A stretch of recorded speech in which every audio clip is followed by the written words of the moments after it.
In this problem, we will examine the acceleration of a block on an incline. In this case, we will draw a block on an incline at an angle of theta degrees. This is our block. The forces exerted on this block, which we need to examine first. First, we have gravity pointing down. We have the normal force. Let me mark this, mg for gravity. We have the normal force. Notice the normal force is always pointing perpendicular to the surface. Always at 90 degrees to it. In fact, that's what normal means. We also have friction, or we may have friction.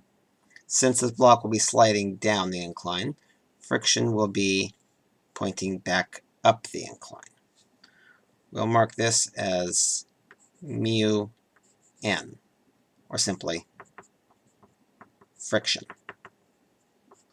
where mu is the coefficient of friction.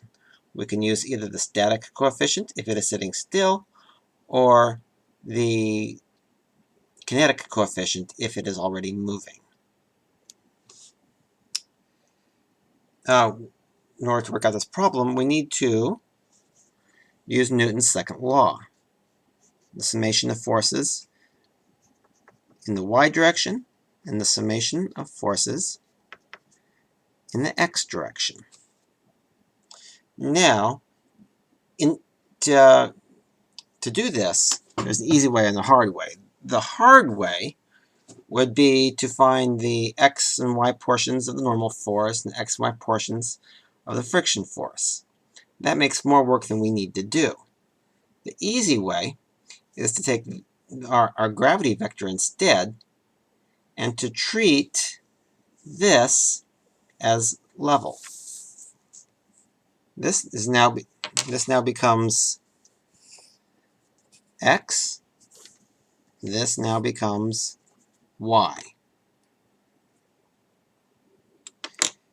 And this angle right here is the same as this angle right here. A little geometry will show you that's true. This angle right here happens to be the complement of this angle. Therefore, this angle is the complement of that angle. Therefore, these two angles are the same. The interested reader can take a closer look. The important point of this is that this right here, this becomes mg cosine theta, and this right here, vector becomes mg sine theta. So, if we want to add up our forces in x and in y, we can say, okay, our forces in y. We have the normal force, and we have the part of gravity that's pushing into the incline. We can write that mu g cosine theta. Now, one thing to notice, the block is not moving off the incline. It's not flying away. It's not flying away that way. The block is not going into the incline. Therefore, in the y direction, the block is not accelerating. That means we can write the summation of forces equals, of course we know, mass times acceleration. This means the acceleration in the y direction must be 0. This is very useful. We'll come back to this in just a moment. Now, forces in the x direction. We have mg sine theta. I'll call that our positive direction, because that's the direction that's going to be accelerating. Blocks slide down inclines. Mg sine theta minus mu n equals mass times acceleration.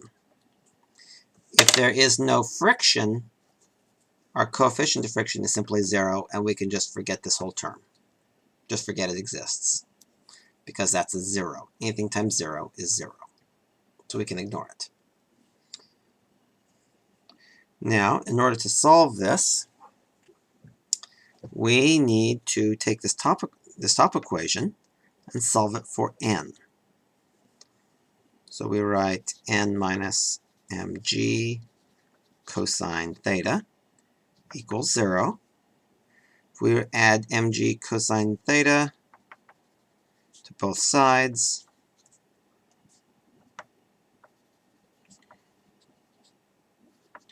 then it cancels out here, of course, and we get n equals m, mass, g, acceleration of gravity, cosine of the angle of inclination.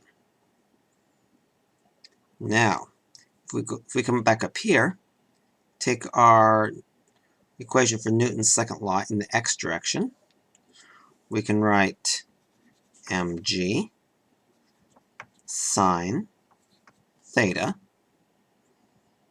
minus mu, n. We have n to deal with. N is mg cosine theta, so instead of writing n, we write this. This will make it much easier, actually. Cosine theta equals mass times acceleration. M is our mass, but you know what? It turns out we don't need it. It doesn't matter. It doesn't matter at all. So we could divide both sides by m, divide by m, divide by m, and we get g sine theta minus mu g cosine theta equals a. Now, there is one case we need to watch out for here.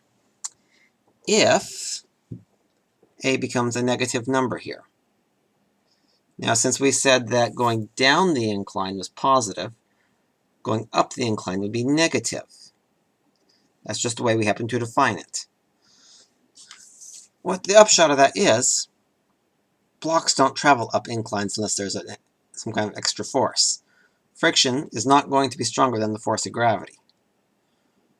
So therefore, if this turns out to be a negative number, what that tells us is that friction is enough to hold it in place, or to stop it. If the block is already moving, it will slow down until it stops.